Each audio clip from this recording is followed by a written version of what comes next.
사랑과 은혜가 풍성하신 하나님 감사합니다. 귀한 하나님의 말씀 오늘도 주시니 감사하고 그 말씀대로 따라가는 인생이 가장 복된 인생이라고 고백하고 선포할 수 있는 참된 신앙인들 다 되게 하여 주옵소서. 우리가 살아가는 모든 세상 속에서 매일의 말씀의 묵상을 통하여 얻어진 하나님의 교훈을 가지고 삶 속에서 변화를 이루어낼 수 있는 참된 하나님의 모든 제자들, 성도들 다 될 수 있도록 축복하여 주시옵소서. 감사드리며 살아계신 예수 그리스도의 이름으로 기도합니다. 아멘. 자, 사랑하는 성도 여러분 모두 반갑습니다. 우리 포에머교회 성도님들 한 주간 또 승리하며 잘 지내고 계시죠? 매일의 말씀을 통하여서 얻는 힘과 능력을 가지고 삶 속에서 우리의 빛과 소금의 역할들 잘 감당하시길 축복합니다. 또 영상을 시청하시는 모든 성도님들 말씀을 통하여 하나님께 주시는 성령의 충만한 은혜 누리시기를 주님의 이름으로 축복합니다. 오늘은 이제 3장, 4장 또 2장의 말씀을 읽도록 하겠습니다.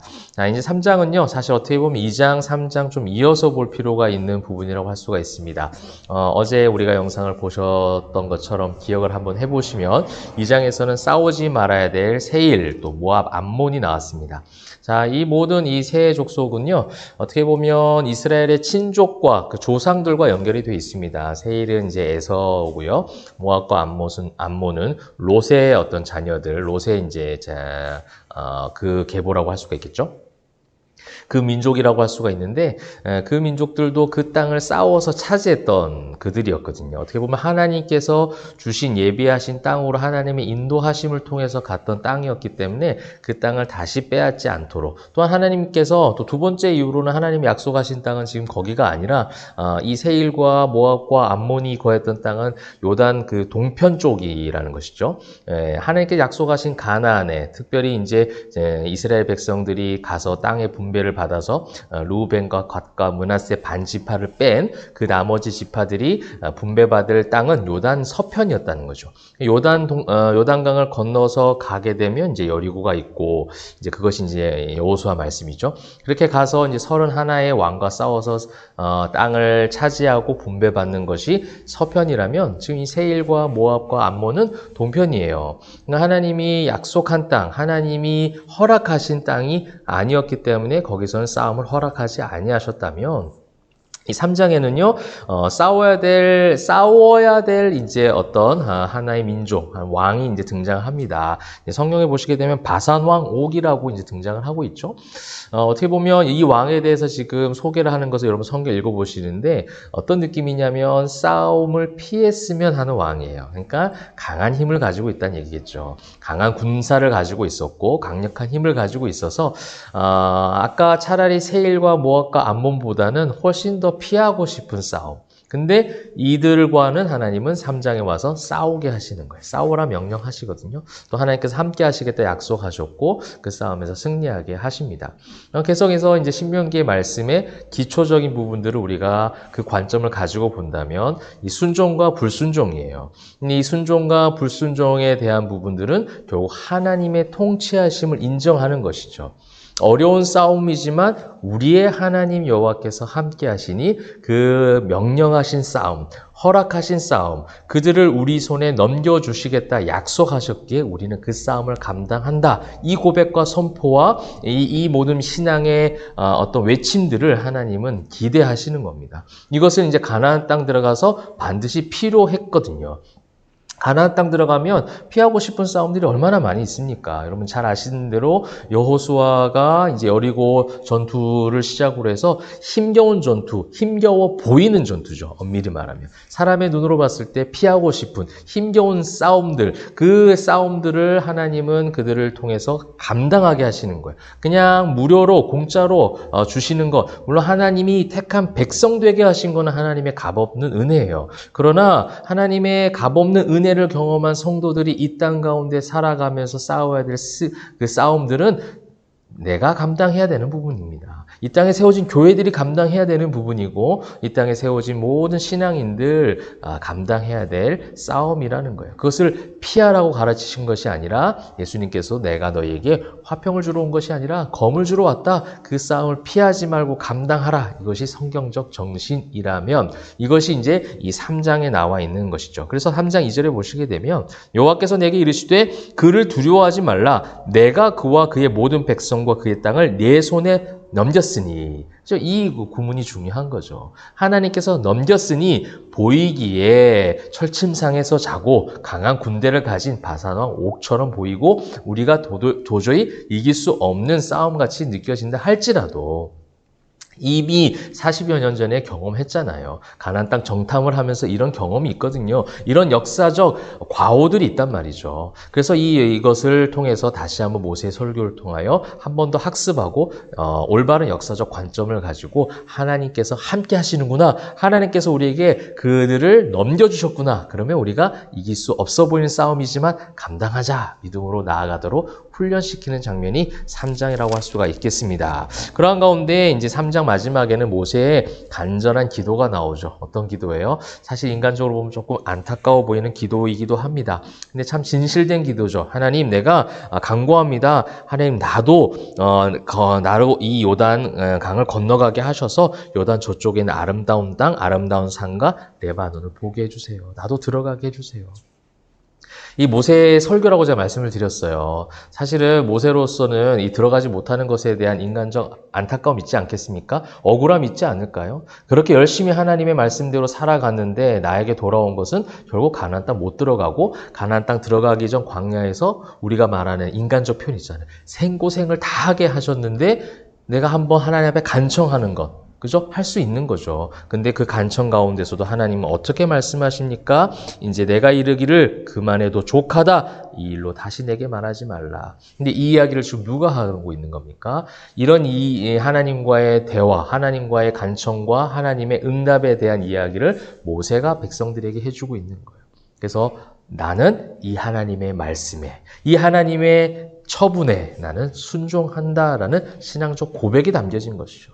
내가 못 들어가게 됐어 신세를 한탄하는 것이 아니라 나에게도 이러한 간절한 마음이 있어. 당연한 마음이에요. 이 당연한 인간적 마음이고 하나님도 어찌 이 마음을 모르시겠습니까? 하나님도 마음이 아프셨을 거예요. 그러나 공의의 하나님을 가르치기 위해서 구약의 이스라엘 백성들에게 하나님의 그 해세대 은혜를 더욱더 극대화하고 헤렘이 얼마나 중요한 것인지 죄를 진멸시키고 죄를 모두 불살라시켜야 되는 이 과정들이 이제 이스라엘 백성들이 가나안 땅 들어가서 무수히 해야 될 그런 사역과 그런 어떤 감당해야 될 사명이라면 이 사명을 감당하기 위해서 모세에게도 똑같은 기준으로 그것을 공의의 하나님께서 인도하셔야 되겠기에 이러한 하나님의 마음과 하나님의 선택에 대해서 모세는 순종하는 마음으로 이스라엘 백성들에게 가르쳐주는 것이죠. 그러면서 이제 4장에는요, 율법에 대한 부분이 나옵니다. 모세의 이제 4장의 말미부터는 2차 설교도 시작이 됩니다.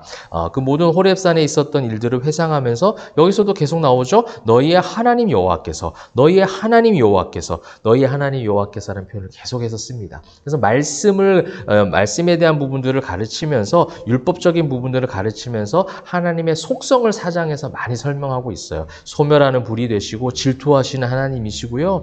그런 하나님의 마음과 성품을 다해서 그를 만나기를 소원하면 하나님 누구든지 만나주신다라고 하는 그 하나님에 대한 속성. 그래서 여러분, 우리가 하나님의 통치하심 가운데 거하기 위해서 배워야 될 것이 하나님의 속성입니다. 그 하나님의 속성, 하나님의 성품, 하나님이 어떤 분이시다라는 것을 여러분 우리가 설명할 수 있어야 돼요.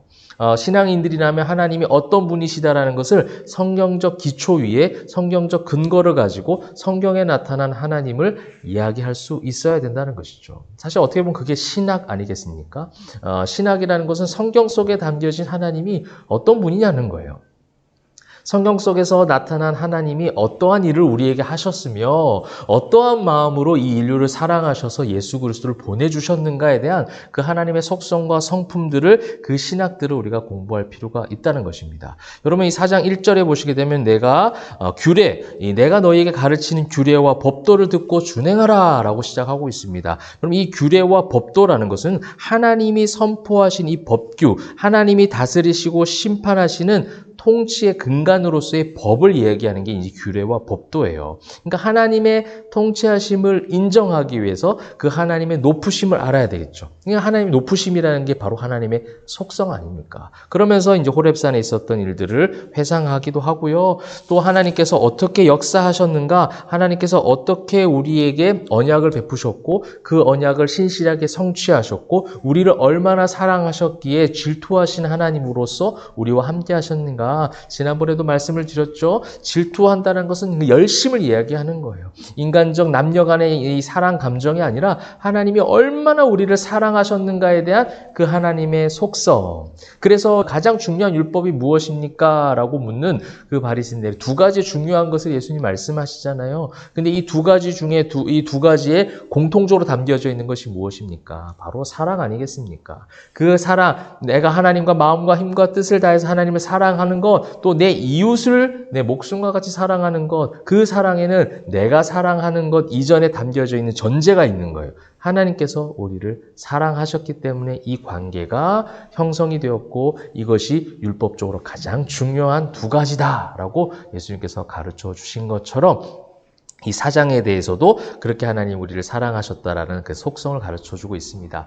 사랑하는 성도 여러분, 하나님의 속성, 하나님의 성품, 성경에 담겨져 있는 하나님이 어떤 분이신가를 배울 수 있는 그 배움의 장을 많이 가지시면 좋겠습니다. 교회에서 교회에서도 가능할 것 같고요. 성경 공부의 모임도 많이 하시면 좋겠고요. 또 여러분 구역 모임, 또 소그룹 모임을 통해서도 계속해서 말씀을 나누고 말씀을 함께 읽고 묵상하고 말씀대로 살아가려고 하는 노력들이, 그런 운동들이 이 시대 교회들 가운데, 가정들 가운데 많이 일어나기를 바랍니다. 내일 이제 우리가 읽게 될 5, 6, 7이 그것에 대해서 집중적으로 그 근거를 말씀해 주고 있습니다. 내일 여러분 또 말씀을 읽게 되실 건데 계속해서 이 신명기 말씀을 읽으면서 하나님과 더욱더 가까이 가시면 좋겠고요.